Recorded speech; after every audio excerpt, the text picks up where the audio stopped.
Doctor Jacob Prasad തുടരുന്നുണ്ട്. Father, ഇപ്പോൾ നടക്കുന്ന ചടങ്ങുകൾ എന്തൊക്കെയാണ്? ഇപ്പോൾ നടക്കുന്ന ചടങ്ങുകൾ പരിശുദ്ധ പിതാവിൻ്റെ മൃതശരീരം ആ പേടകത്തിൽ സെൻറ്റ് പീറ്റേഴ്സ് സ്ക്വയറിലേക്ക് ചത്വരത്തിലേക്ക് കൊണ്ടുവന്നു കഴിഞ്ഞു.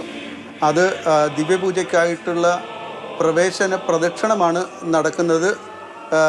കർദിനാളന്മാരും മെത്രാന്മാരും ചേർന്ന ഈ സംഘം ദിവ്യപൂജയ്ക്കുള്ള പ്രവേശന പ്രദക്ഷിണത്തിൽ ആയിരിക്കുന്നു. ആയിരക്കണക്കിന് വൈദികരും നൂറുകണക്കിന് മെത്രാന്മാരും അതോടൊപ്പം തന്നെ കർദിനാളന്മാരും പങ്കെടുക്കുന്ന ചടങ്ങാണിത്. ലോകത്തിലെ ഉള്ള എല്ലാ കത്തോലിക്കരുടെയും വലിയ ഇടയൻ ആയിരുന്ന ആളിൻ്റെ വേർപാടാണ്. ആ വേർപാടിൽ കത്തോലിക്ക സഭ ദുഃഖിക്കുന്നു. അതോടൊപ്പം തന്നെ കത്തോലിക്ക സഭ ഈ വലിയ ഇടയനെ ദൈവത്തിൻ്റെ കരങ്ങളിലേക്ക് വച്ചു കൊടുക്കുകയും ചെയ്യുന്നു. ഇപ്പോൾ നാം കണ്ടതുപോലെ അദ്ദേഹത്തിൻ്റെ മൃതശരീരം ഒരു പേടകത്തിൽ കൊണ്ടുവന്ന് ഈ ചത്വരത്തിൻ്റെ മുൻവശത്ത് കൊണ്ട് പ്രതിഷ്ഠിക്കുകയുണ്ടായി. അതിൻ്റെ പുറത്ത് ഒരു പുസ്തകം വച്ചതായിട്ട് നാം കണ്ടല്ലോ. ആ പുസ്തകം സുവിശേഷ പുസ്തകമാണ്. ഈ സുവിശേഷത്തിൻ്റെ അടിസ്ഥാനത്തിലാണ് ഇദ്ദേഹം തൻ്റെ ജീവിതം ക്രമപ്പെടുത്തിയതും.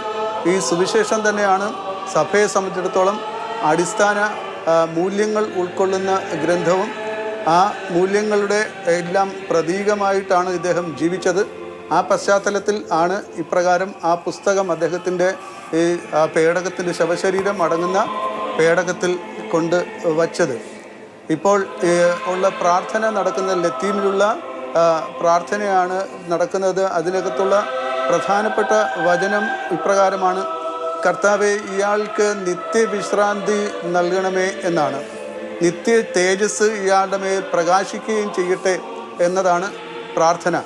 നമ്മിപ്പോൾ കാണുന്നത് കർദിനാളന്മാർ വരുന്നത്. കർദിനാളന്മാരാണ്. അവരുടെ മൈറ്റർ അല്ലെങ്കിൽ അംശമുടി ധരിച്ചുകൊണ്ടാണ്, വെള്ള അംശമുടിയാണ് ധരിച്ചിരിക്കുന്നത്. ഉയർപ്പിൻ്റെ അടയാളം ആണ് ഈ വെള്ള അംശമുടി എന്ന് പറയുന്നത്. കർദിനാളന്മാർ ധരിച്ചിരിക്കുന്ന ആ അംശമുടി, അവരുടെ തൊപ്പി വെള്ള നിറത്തിൽ ഉള്ളതാണ്. ഉയർപ്പിൻ്റെ അടയാളമായിട്ടാണ് നിൽക്കുന്നത്. ഇന്നത്തെ ഈ ദിവ്യപൂജയിലും ചടങ്ങിലും ഇത് അതിൻ്റെ മുഖ്യ കാർമ്മികനായിരിക്കുന്നത് കർദിനാളന്മാരുടെ ഡീൻ ആയ തലവനായ ജോവാന്നി ബത്തിസ്ത റേ എന്ന് പറയുന്ന കർദിനാൾ ആണ്. അദ്ദേഹമാണ് ഇത് നയിച്ചുകൊണ്ട് ഈ ചടങ്ങുകൾക്ക് നേതൃത്വം നൽകുന്നത്. നമ്മുടെ പ്രാർത്ഥന, കർത്താവേ, ഇയാൾക്ക് നിത്യവിശ്രാന്തി നൽകണമേ എന്നാണ്. ലത്തീനിൽ റേക്വം എത്തേർനാം ഏയിസ് ഡോമിനെ, അവന് നിത്യവിശ്രാന്തി നൽകണമേ കർത്താവേ എന്നുള്ള പ്രാർത്ഥനയാണ്. നിത്യ വെളിച്ചം ഇവൻ്റെ മേൽ പ്രകാശിക്കുകയും ചെയ്യട്ടെ എന്നുള്ളതാണ്. നാം ഇപ്പോൾ ഈ ആദ്യത്തെ നിരയിൽ തന്നെ വളരെ പ്രധാനപ്പെട്ട എല്ലാ നേതാക്കന്മാരെയും മറ്റും കാണുന്നുണ്ട്. ലോക നേതാക്കന്മാരൊക്കെ എത്തിയിട്ടുണ്ടെന്ന് നേരത്തെ പറഞ്ഞത് ആണല്ലോ. അമേരിക്കൻ പ്രസിഡന്റ്, അതുപോലെ തന്നെ അർജൻറ്റീനയിൽ നിന്നുള്ള പ്രസിഡന്റ്, ഇന്ത്യൻ പ്രസിഡന്റ്, അതുപോലെ തന്നെ ഇന്ത്യയിൽ നിന്നുള്ള സഭയിലെ നേതാക്കന്മാർ എല്ലാവരും എത്തിയിട്ടുള്ളത് ആണ്. സഭയിൽ നിന്നുള്ള കർദിനാളന്മാരും അങ്ങോട്ട് പോയിട്ടുണ്ട്.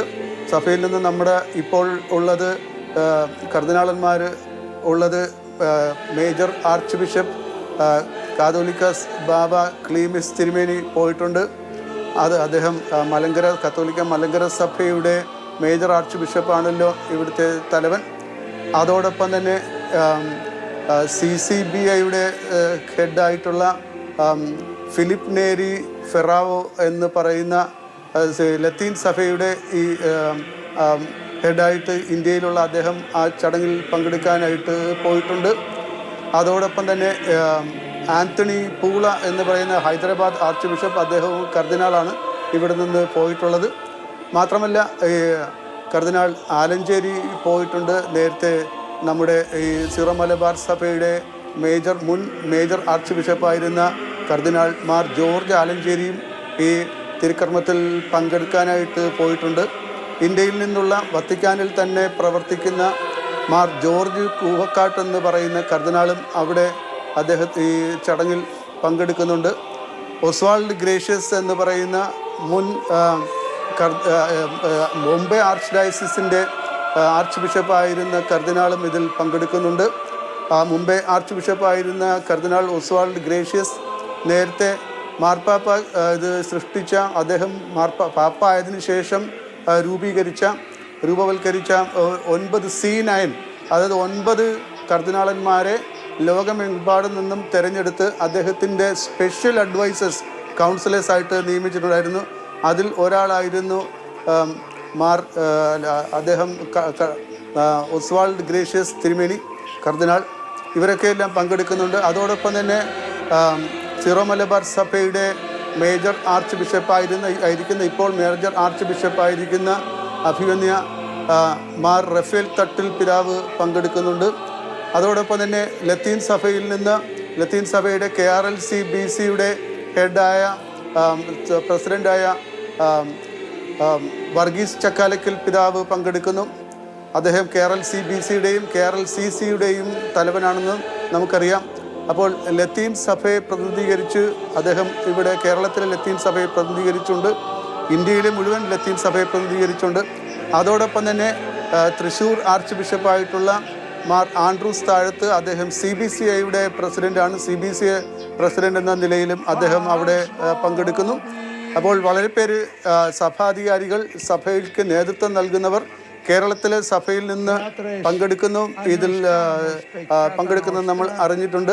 ഇന്നലെ തന്നെ നമ്മുടെ ഭാരതത്തിൽ നിന്നുള്ള പ്രതിനിധികൾ അവിടെ എത്തി എല്ലാ തരത്തിലുമുള്ള ആദരാഞ്ജലികൾ അർപ്പിക്കാൻ എത്തിയിരുന്നു. Quia peccavi nimis cogitazione, verbo, opere et omissione. Mea culpa, mea maxima culpa. Ideo precor beata Mariam semper virginem, omnes angelos et santos, et vos fratres, orare pro me ad Dominum Deum nostrum.